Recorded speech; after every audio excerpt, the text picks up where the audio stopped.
the environment for them to learn, or the resources, or the circumstances, and what are those? So what is learning, what is creating? What are these two things, and are they really connected? They seem so different sometimes, and yet I think there's connections. So let's start by examining learning itself. And what I want all of you to do is think of what it was like to be in school. When we were in school, the school that was invented in the Industrial Revolution made schools like factories. The idea was that the students were these big empty vessels, and we were supposed to pour information into their heads. And yes, since then, people have been talking about more progressive ways to learn, but corporate training actually still works that way. I learn completely differently. I play with ideas. I play with ideas until they break.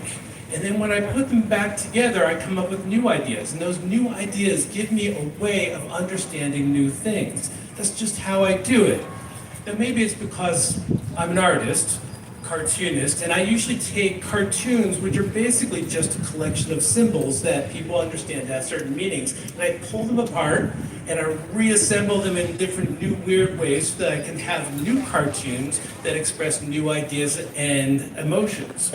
That's just how I do it. So maybe I'm just weird, right? Maybe I just think differently than everyone else. But is that really true? Is it really that different? Because people understand the world based on who they are at that moment.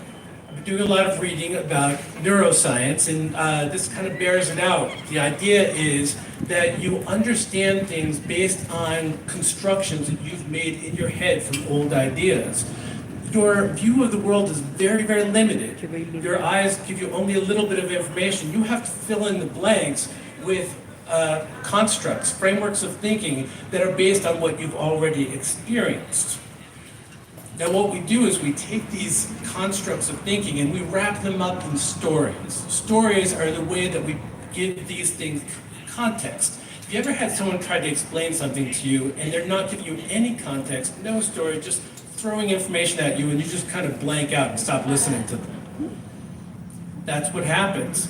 I have a friend who used to say, I need to have a hook to hang it on. What they meant was that there has to be something that is in the information that they can absorb, and usually that's a story. The story provides the hook. No story, no hook. No remembering. No learning. So this made me think, can you come up with new ideas? If everything's based on stories and your old ideas, can you come up with new ideas, learn new things? And to do that, maybe you need to be at peace with your contradictions, like a platypus, and come up with ways to rewrite those stories. Now, artists do it backwards. They start off with the construct, the weird creation that no one's ever seen before, creating things in new ways. And then from that, they extrapolate all these new understandings, new ways to look at the world. So that's how creativity works. And what I want you to think of is, think of the last time you really learned something. Not in a class, but one of those moments when you went, aha! Was it something where you had kind of pulled apart the idea and put it back together, and suddenly you could understand something that you couldn't understand before? The point that I'm trying to make is that we create our understanding. We use our creativity to create new ways of looking at the world, and that makes things happen in our minds and lets us see the world in new ways. I'm new, I'm still trying to figure out how to do this timing thing, sorry. So what I want everyone to do tonight when you go home, before you go to bed, is I want you to take a pencil and doodle on the back of an envelope. Just make a bunch of random lines. And then what I want you to do is kind of find a face, that doodle. It'll happen, it always happens. That's what humans do, just give it some time. And what I want you to do when you find that face is really hone in on that feeling. There's this magical feeling when something that wasn't there suddenly becomes there. There was a artist Glenn Keane, who created The Beauty and the Beast, and he said that the Beast looked at him through the drawings he was making. You can get that magical feeling, and it happens to be the same magical feeling that you get when you learn something new. That feeling of having something that you can see that you couldn't see before because now you understand something new. And the thing that I want you to take with you after this is to understand this magical feeling from both learning and creativity is a sacred thing. It's your birthright as a human being, and you need to cherish it. It can never be taken away from you. If you like my cartoons, you can follow me on Instagram. My user ID is Weissblatt A, and I'd like to thank everyone for going on this journey with us.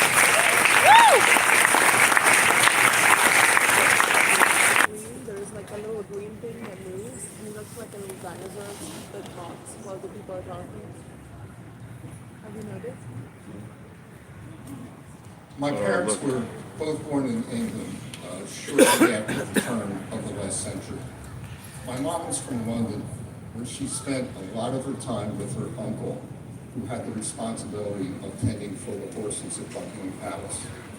My father was from Liverpool, which was a port city, where most of the men worked on the docks. As they grew older, my mother became extremely proficient in jiu-jitsu. She had a job training the London police in that task. Wow.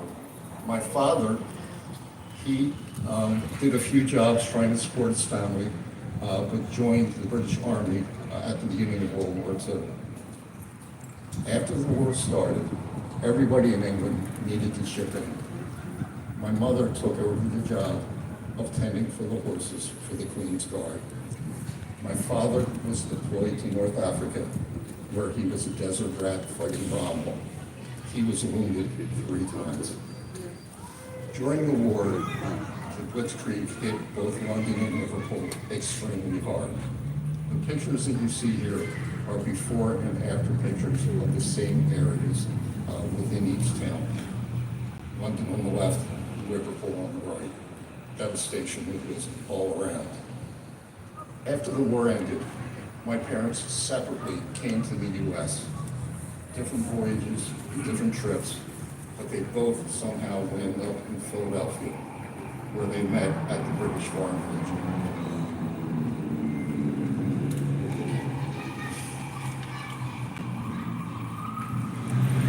This is the last picture that we have of my extended family all together. My parents got together, they married, they had 3 wonderful children, one of which was the most wonderful. That would be me. Now, when my parents passed away, we arranged to scatter their ashes. My father was the first FIFA certified referee in North America, and the Liverpool Football Club allowed us to scatter his ashes on the pitch. My mother's ashes were scattered by the British Royal Navy on the River Thames. On that boat, my sister said something to me that was more of a statement versus a question. She said, "You do know your mom was married before she met Dad?" I had no idea. And how could they keep a secret from me like this for 54 years? Here's the bullet points. Mom married her first husband in 1943. He was shipped off to the war. Just a few days afterwards, his ship was sunk by a German U-boat. He never returned. This occurred at the Battle of Minsk. Now, a few years later, I was down visiting my sister, and we're having dinner. That's my sister Diane on the left-hand side, and my brother-in-law Pat. My sister said something to me about more information about Mom's first husband. My brother-in-law said my jaw dropped. She said, my mother's first husband's name was Clayton. My brother, Clayton, was named for him, and my father approved that he would be a fitting tribute for another veteran, and Clayton Whittle was a lord. meaning that Mom was Lady Edna Whitman. I was pissed at this point. Not only had they kept the secret from me for 54 years, it was actually 63 years. Now, another thought popped into my head. Am I somewhere in line for the British throne? Obviously not. Now, something more about me. Late in my life, I took to the art of storytelling. I've told true stories about my life on stage many times at the mall. When I was driving home from my sister's that night, the thought that popped into my head was, this would be a great story for the mall. You'll find out soon why it was even better than we thought. So I started mentally collecting all the information that I needed, all the anecdotal stuff that Diane had told me, trying to figure out how to take this information and structure it into a story. And then I determined I had more questions than answers to this point. So I decided to return back to my sister's house and do some fact checking. My sister is the self-appointed family historian, and her basement is full after box after box after box of papers, photos, newspaper clippings, all about our family. What I found was really, really eye-opening. This article appeared in the London newspaper in 1943. It's Mom's wedding announcement. It said, Edith Trainer, that was her name. Jiu-jitsu expert? Yeah, that's definitely Mom. But it's Mr. S.A.T. Whitman. Anyway, I'm confused at this point. If this guy is a word, that's not what you need to do to address him. So I decided to go to the closest thing to a source, my brother Clayton. I called him up on speakerphone. Thank you. And asked him, who was he named for? And Clay says, Mom's first husband. And I said, how did you find that out? He said, Diane told me. So I did some further investigation. His boat was sunk by a German U-boat, but it was not the Battle of Minsk because there are no seas in Minsk, and it was actually sunk 400 miles off the coast of Bermuda. So some of the truths that I learned, Clay was not named for Mom's first husband. His name was Soren. Soren was not involved in the Battle of Minsk.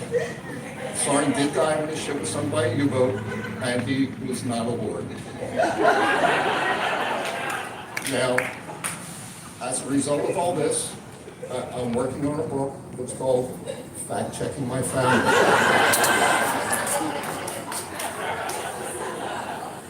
I believe that it may turn into a series. If anybody is interested in this book, please see my sister sitting over there, and she will tell you where not to get it. Thank you.